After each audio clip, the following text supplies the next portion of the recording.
नमस्कार मित्रों, स्वागत है आप सभी का द लर्निंग ऑर्बिट में। आज मैं आप लोगों से उत्तर प्रदेश शिक्षा सेवा चयन आयोग ने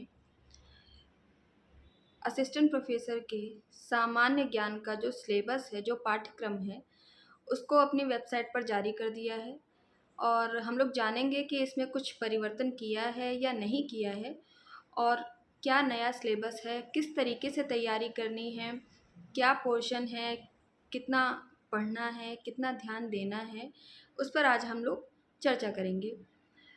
और अभी मेरे वीडियो प्रॉपर नहीं आ पा रहे हैं, थोड़ा व्यक्तिगत कारण है, लेकिन मैं कोशिश करूँगी कि आप लोगों के लिए मैं डेली एक वीडियो अपलोड करती रहूँ। तो चलिए हम लोग शुरू करते हैं, देखते हैं कि उत्तर प्रदेश शिक्षा सेवा चयन आयोग ने सामान्य ज्ञान के पाठ्यक्रम में क्या नया जोड़ा है या वही रखा है। देखिए, प्रश्नों की संख्या 30 होंगी, ये सभी को पता है। इकाई 1 में सबसे पहले आएगा समसामयिक मुद्दे यानी कि करंट अफेयर्स, जिसमें नेशनल, इंटरनेशनल, राष्ट्रीय, अंतर्राष्ट्रीय जो घटनाएं हैं, इवेंट्स हैं, यानी कि भारत का किसके साथ समझौता हो रहा है या कोई भी खेल हो रहे हैं, कोई प्रमुख व्यक्ति जो किसी पद पर उनको बनाया गया है या कोई बहुत प्रसिद्ध व्यक्ति हैं जिनका निधन हो गया है या विज्ञान के क्षेत्र में जो नवीनतम शोध हुए हैं, इन सारी चीज़ों को हम लोग करंट अफेयर्स में रखेंगे। आगे, शिक्षण एवं शोध अभिवृत्ति। शिक्षण यानी टीचिंग, इसमें टीचिंग के क्या पर्पज़ हैं, ऑब्जेक्टिव्स क्या हैं, नीड क्या है, कौन कौन सी विधियाँ होती हैं, उसका हम लोग मूल्यांकन कैसे करते हैं, टीचिंग किस तरीके से हम लोगों को प्रभावित करती है, ये सारी चीज़ें हम लोग जानेंगे। रिसर्च, रिसर्च क्या होता है, उसके कितने स्टेप्स हैं, कितने टाइप्स के रिसर्च होते हैं, वो सब हम लोग जानेंगे। डाटा कैलकुलेशन, आंकड़ा, यानी कि जब हम लोग रिसर्च करते हैं तो हम लोगों को रिसर्च करने के लिए जो डाटा चाहिए होता है, जो आंकड़े चाहिए होते हैं, जैसे प्रारंभिक, द्वितीयक, तृतीयक, इस पर प्रश्न बनेंगे। तीसरा है भारतीय उच्च शिक्षा यानी हायर एजुकेशन।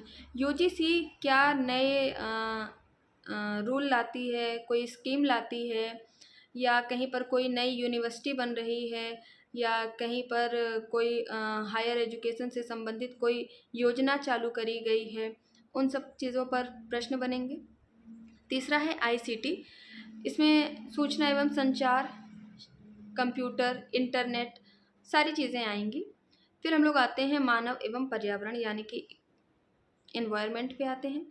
एनवायरनमेंट में क्या है, किस प्रकार से उसका लाभ है, क्या हानि है, किस प्रकार से उसका क्षरण हो रहा है, हमें किस प्रकार से पर्यावरण को बचाना चाहिए, वो सारी चीज़ें हम लोग इसमें पढ़ेंगे क्योंकि प्रश्न बनते हैं और ज़रूर एक या दो प्रश्न आते हैं।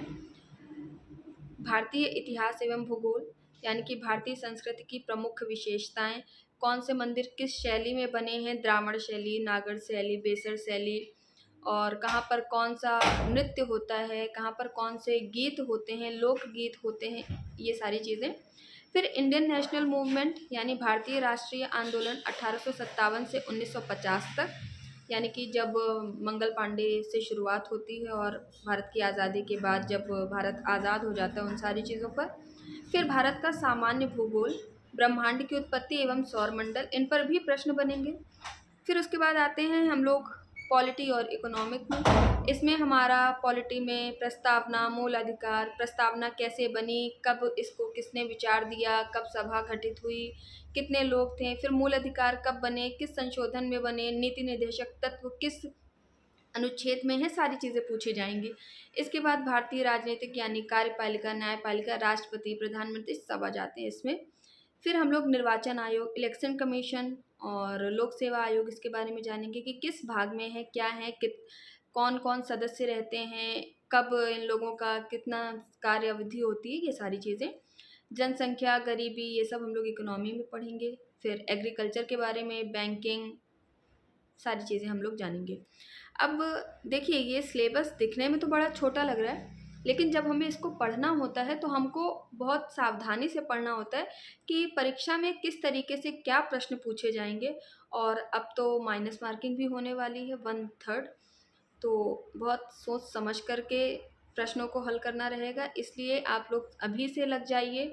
और बैच चालू होने वाले हैं, तो आप लोगों को जब भी ज्वाइन करना हो तो आप लोग ज्वाइन कर सकते हैं। बाकी लगे रहिए, और मैं कोशिश करूँगी कि मैं डेली एक वीडियो डालती रहूँ आप लोगों के लिए, क्योंकि अभी मैं थोड़ा सा पर्सनल कुछ इशू हैं, इसकी वजह से मैं नहीं डाल पा रही हूँ। खैर, आप लोगों को मैंने सिलेबस बता दिया है और आप लोग इसको पढ़िए, समझिए कैसे क्या पढ़ना है। तब तक के लिए नमस्कार, धन्यवाद।